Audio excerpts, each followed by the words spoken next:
A network of ships, trucks, and planes move massive quantities of goods around the world. Your car might come from South Korea, and your t-shirt from Bangladesh. All countries export, sell products and services abroad, and import, buy goods and services from foreign trading partners. These goods are manufactured items or agricultural commodities. Services, a dynamic and growing part of trade, refer to all intangible goods such as advertising and telecommunication. But the trade network is more complex than sellers and buyers. The system of worldwide trade is an intricate web in which lengthy supply chains allow products to be sourced, assembled, packaged, and sold in different parts of the world. The materials for your phone or shoes or the tuna fish you had for lunch might have been produced in one country, processed in another country, assembled in a third country, and packaged somewhere else, all before getting to your local store. International trade is a narrow phrase that comprises international businesses. There are three parts of international trade, which are export, import, and interport trade. In fact, international trade refers to the economic transaction that take place within countries, while the definition for international political economy is the study of issues that come from or are affected by the interplay between international politics and international economics. In Malaysia, agriculture represents one of the backbone of Malaysia's economic development. Malaysia, which has three main agriculture subsectors, namely crops, livestock, and fisheries, has been able to thrive due to its strong export focus, for example, palm oil and rubber. In recent time, there has been a rise in the demand for Malaysian agricultural products by both domestic and international markets, which has resulted in a rise in export earnings earned through this industry. In keeping with its major role in the national economy, the Malaysia government has been taking steps to boost the industry competitiveness in advance of new challenges on both the domestic and international aspect. National Agro-Food Policy 2.0 2021 until 2030 is a precedent to the National Agro-Food Policy 2011 until 2020, which was put in place by the prior administration. The goal is to stimulate economic development by transforming the agri-food industry into one that is environmentally responsible, technologically advanced, competitive, and last but not least, raises economic growth. Some of the exact target industries are paddy and rice, fruits and vegetables, animal and fisheries. The first issue is the Ukraine and Russia war affected the supply chain that caused a surge in the price of fertilizers. In other news at this hour, with visuals of footages of the Russian-Ukraine war going around for months now. So we start this news hour with the war in Ukraine.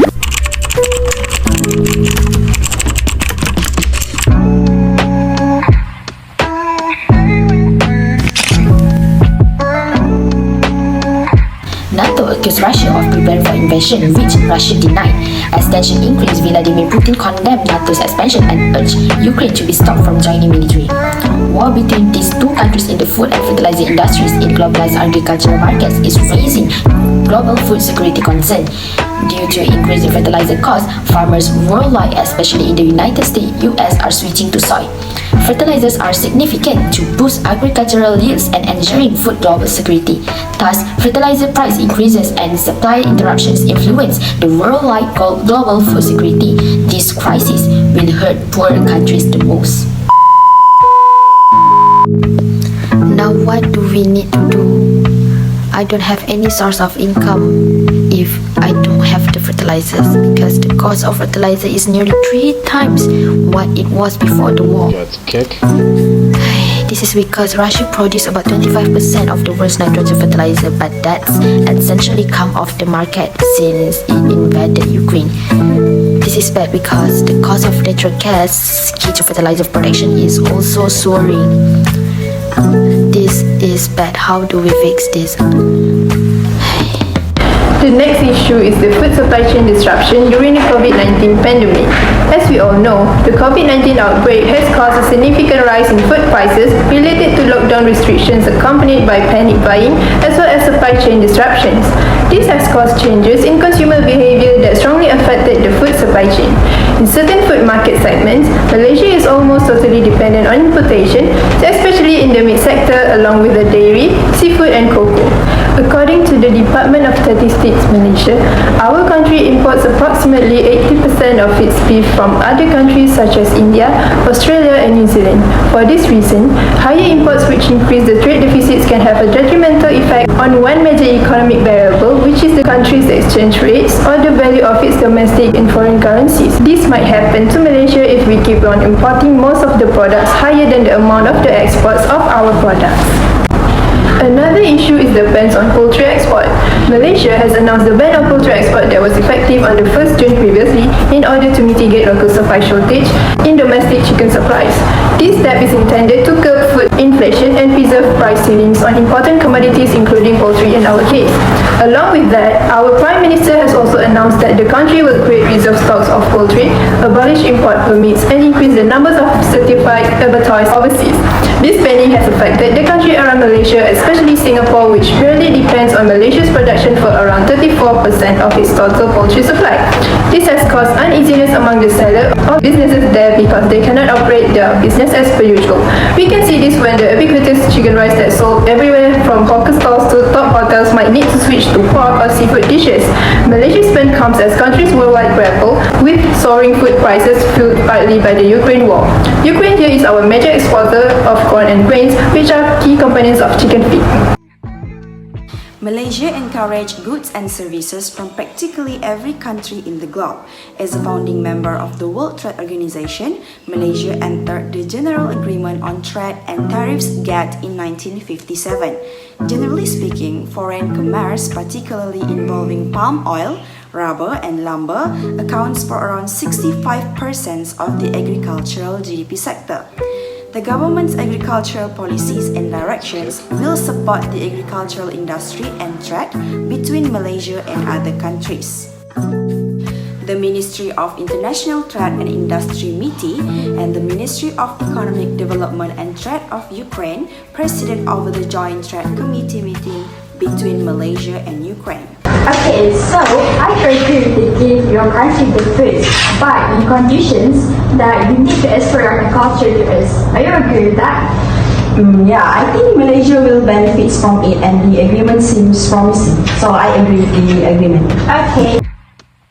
Today, Malaysia is one of Russia's major commercial partners in Southeast Asia. The Agreement on Economic Cooperation, which was signed in 2000, and the Agreement for the Avoidance of Double Taxation that was signed in 1987, govern trade and economic connections between Russia and Malaysia. Malaysia will be able to strengthen its agricultural industry while regaining its position as a significant player in the Eurasian Economic Community.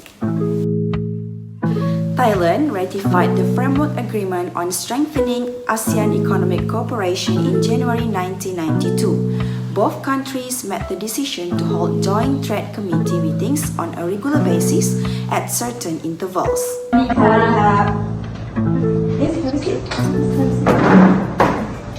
So I think the cooperation of our country will improve both of our economic growth. Yes, I believe that this agreement will improve the rail and the road between our countries. Yeah. Malaysia is a participant in the discussions for the Regional Comprehensive Economic Partnership (RCEP) and FTA involving the 10 ASEAN members and 6 nations. The RCEP negotiating members are Australia, Brunei, Cambodia, China, India, Indonesia, Japan, Laos, Malaysia, Myanmar, New Zealand, the Philippines, Singapore, South Korea, Thailand, and Vietnam. Having been ratified on January 1st, 2013, the Malaysia-Australia Free Trade Agreement (MAFTA) was signed in May 2012. I agree to sign the agreement with us because I see the potential from your state. Yeah, I think so. I do agree because I think my country will benefit from the automobiles, processed foods and milk products from your country. AFTA stands for ASEAN Free Trade Agreement, an initiative and change agreement between all member international locations aimed at constructing and growing the ASEAN economy. Federal Agricultural Marketing Authority (FAMA) was met on the 30th September 1965 below 8141 as an advertising business under the Ministry of Agriculture and Food Industry. FAMA is accountable for the advertising of agro-food merchandise such as vegetables and fruits. FAMA plays a function in ensuring that agricultural and food industry products are on hand and accessible at reasonable cost for consumers. There are several positive impacts on international trade. Due to international trade, food shortage may be reduced to some extent. Thus, countries that import food will have alternatives if food supplies are affected. Solving the global food deficit will end hunger among low-income individuals, which is essential during conflicts. If there is a massive conflict, low-income people will have to ration food to live. Keeping excellent connection with other countries prevent conflicts. Malaysia import wheat from countries like Australia, the United States, Canada, and Ukraine, demonstrating how international trade may have alleviated food shortage in a country. However, India's long hot summers make it difficult to grow wheat for export. As a result, countries that buy wheat from India tend to explore for a new source of wheat in countries that produce a lot of wheat. India is the second largest producer of wheat in the world. But this year, production has been less than usual. The centre has lowered its wheat production estimates by 5.7% to 105 million tonnes from the projected 111.32 million tonnes for the crop year ending June. Wheat procurement by government agencies is also expected to be only half of the target set for this season.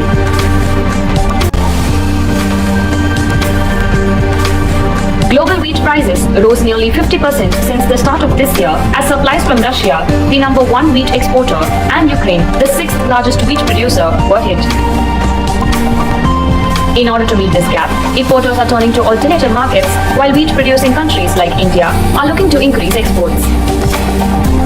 Till now, 4 million tons of wheat have been contracted for export. After Egypt, Turkey has also given approval for the import of Indian wheat. India has also been eyeing deals with new export markets in European Union countries too.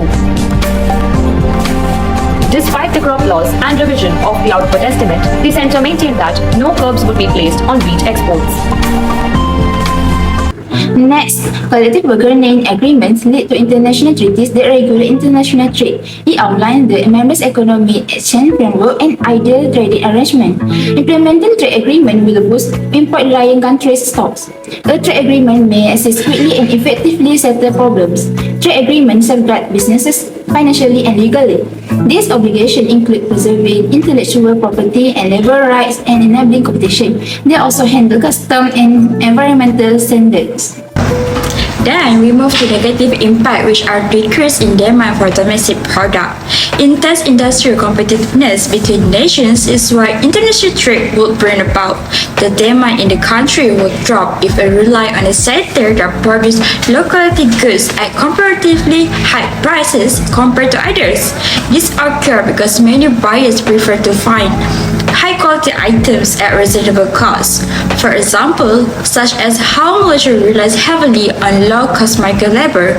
Moreover, despite our status as an oil exporter, our reliance on imported chemical fertilizer leaves small and medium-sized farms vulnerable. Soil erosions, genetic erosions, and the depletion of freshwater supply all pose threats to the fundamental conditions for food production, which are already precarious.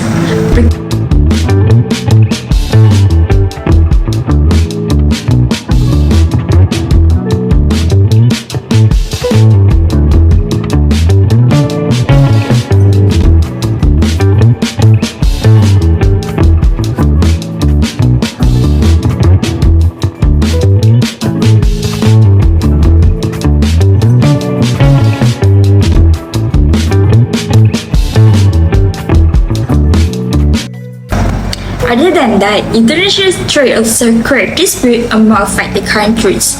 Trade promotes the reallocation of resources to more efficient activity, which produce opportunities and jobs.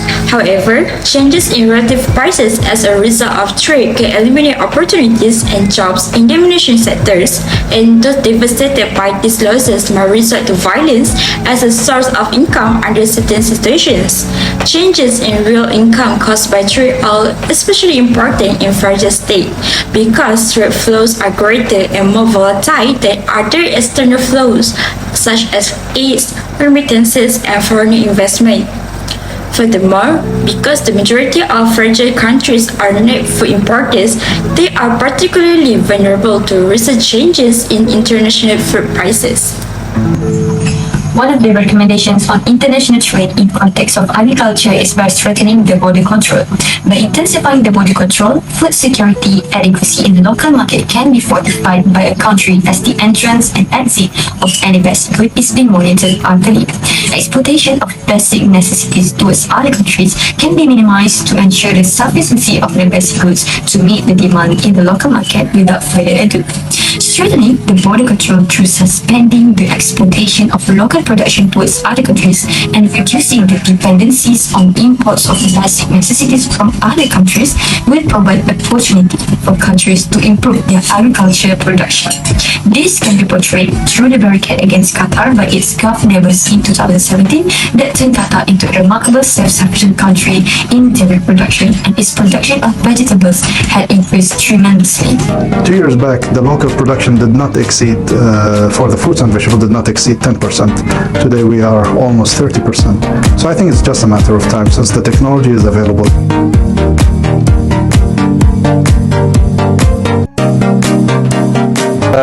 In fresh milk, we are already self-sufficient.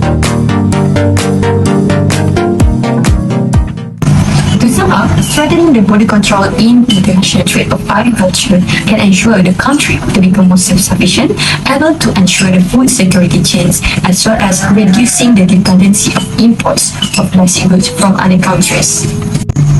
Numerous substantial exporters have restricted export of agricultural productions, while some countries rely on the imported production to consume their population have sharply increased purchases to ensure they acquire adequate foods to survive the COVID-19. It is essential for international organizations and countries to ensure market transparency and information sharing during the food price crisis. This can enhance certainty among countries, by that means encouraging collaborative resolutions. Countries can gain advantage through peer learning in aspect of policy viewpoints that are manifesting success. A comprehensible and transparent communication among other countries in ensuring the availability and safety of food stocks through the release of prompt information are also significant. This is to avoid agonizing among countries that may be affected from the shortage of essential foods towards their country. This can be portrayed when Singapore had been distressed as Malaysia bans chicken export. It isn't just about price stability.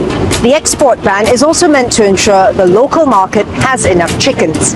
It's consumers outside of Malaysia who will feel the ban's impact.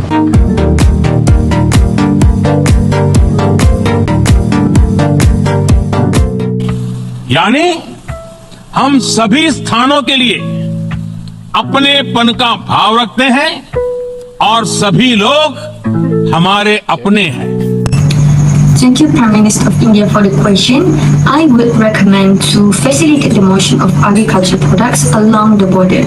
Digital instruments might add the smooth of the border process, for instance by authorizing electronic copies of sanitary and phytosanitary documents. Government need to traverse methods to preserve transport links to ease the movement of agricultural products and guarantee farmers' entry to input and output markets. Government must also work on the public distribution system (PDS) to ensure food delivery to people from the weaker territories at a reasonable cost, especially the basic foods. To sum up, international trade plays a crucial role in the national economy. It is due to the fact that it brings the development of the food global crisis and leads to the establishment of trade agreements. Additionally, agricultural trade may help mitigate the impact of potential food production shortfall caused by climate change or any other factors.